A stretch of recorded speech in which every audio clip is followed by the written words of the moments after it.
سب سے کس طرح سے ملیں؟ میری زندگی میں بہت سارے لوگ آئے جنہوں نے مجھے ملنا سکھایا، لوگوں سے بات کرنا سکھایا، سمجھانا سکھایا۔ میں تو کہتا ہوں کہ سلام کرنا بھی مجھے نہیں آتا تھا اب سے کچھ سالوں پہلے تک۔ یہ کیوں ضروری ہے؟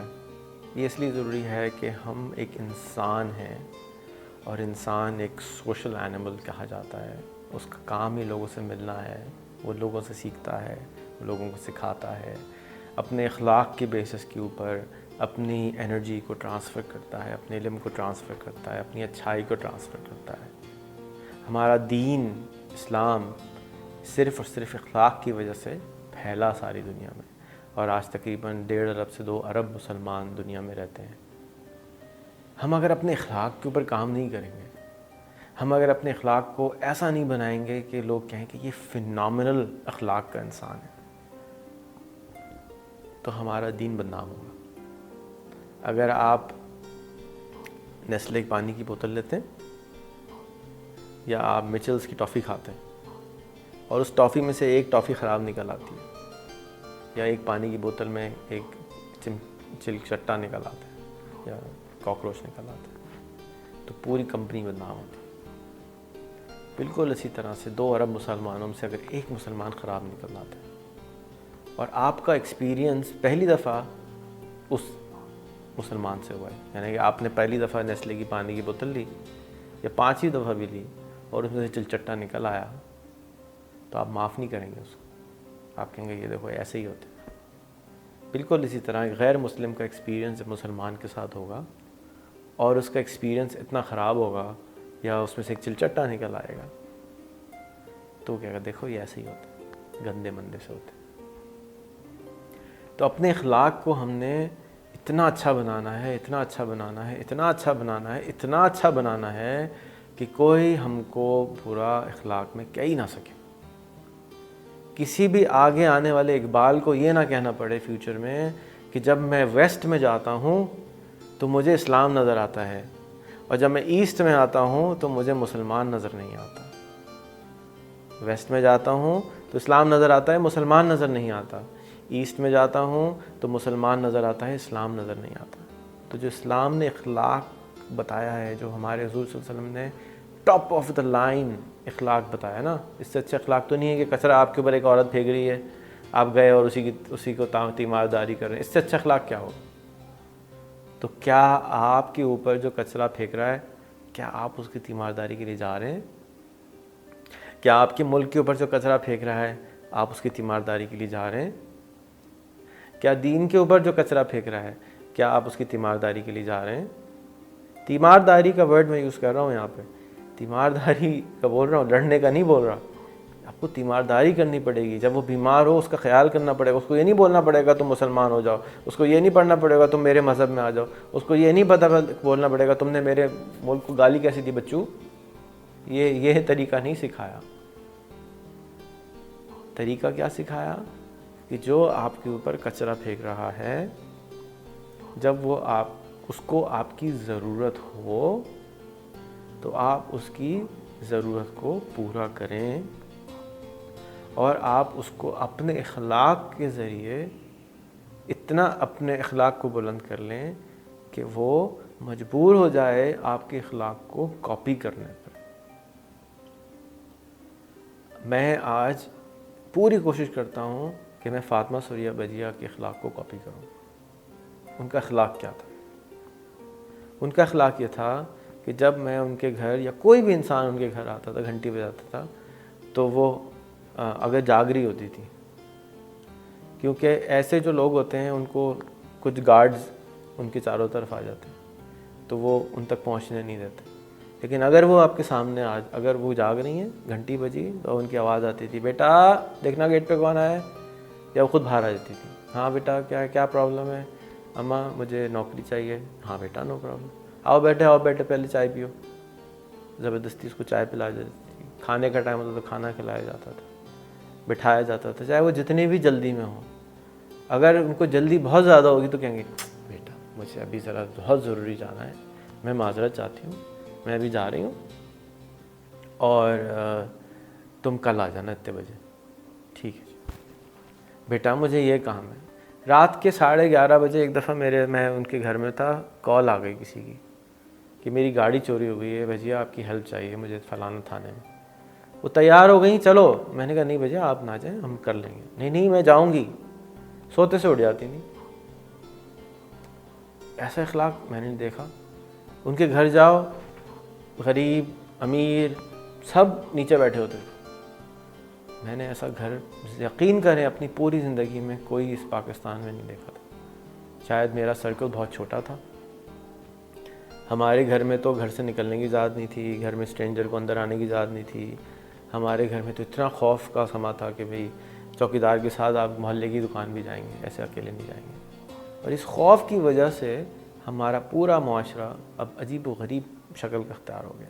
ہم 2 گلی چھوڑ کے نہیں جا سکتے, مسجد جاتے ہوئے ڈرتے ہیں پستول لے کے جا جائے گا کوئی. نماز پڑھنے نہیں جا سکتے, محلے میں سیر کو نہیں جا سکتے, ٹہل نہیں لگا سکتے. عجیب و غریب عام معاشرہ ہو گیا ہے. میں آپ کو اپنا معاشرہ بتا رہا ہوں. میرا معاشرہ وہ ہے جو مجھے نظر آ رہا ہے, یاد رکھیے گا. آپ کا معاشرہ الگ ہوگا. اسی شہر میں ایسے بھی علاقے ہیں جہاں پہ اس طرح کے مسائل نہیں ہیں. کاش کہ ہم ایسا پورا ملک میں انشاءاللہ بنائیں جہاں پر ایسے مسائل نہ ہوں. تو جو ٹاپک تھا وہ یہ تھا کہ کیسے ملنا چاہیے. جب بھی آپ کسی کو ملیں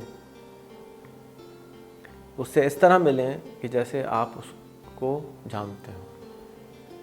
آپ اس سے ایسے ملیں جیسے آپ اس کے لیے اسٹرینجر یا وہ آپ کے لیے اسٹرینجر نہ ہو. آپ کے لیے وہ اسٹرینجر ہے لیکن آپ اس کو شفقت محبت پہلی ملاقات میں بالکل ظاہر کر سکتے ہیں with in the first 2 minutes, no problem. ہاں السلام علیکم بیٹا کیسے ہو. وہ کیا کہے کیوں مجھے اس طرح مل رہے ہیں, نارملی تو ملنا ہاں جی بیٹا فرمائیے, اس طرح بولتے ہیں نا. نہیں, بدیہ کا طریقہ تھا. اتنا گرم جوشی سے وہ بولتی تھی کہ وہ بندہ کہ یار یہ کیا ہو رہا ہے, یہ یہاں پہ ہو کیا رہا ہے, اس کو سمجھ ہی نہیں آ رہی ہوتی. پھر بٹھانا, بسکٹ کھلانا, چائے منگوانا, پھر بولتی تھی اچھا بیٹا آپ کام بتاؤ کیا کام. بندہ آدھا تو وہیں ٹھیک ہو جاتا تھا, پریشانی اس کی وہیں ٹھیک ہو جاتی تھی.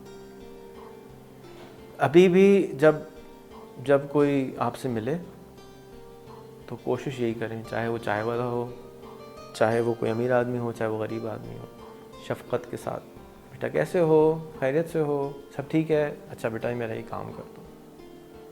4 سیکنڈ لگے نا, ہم میجر کرتے ہیں.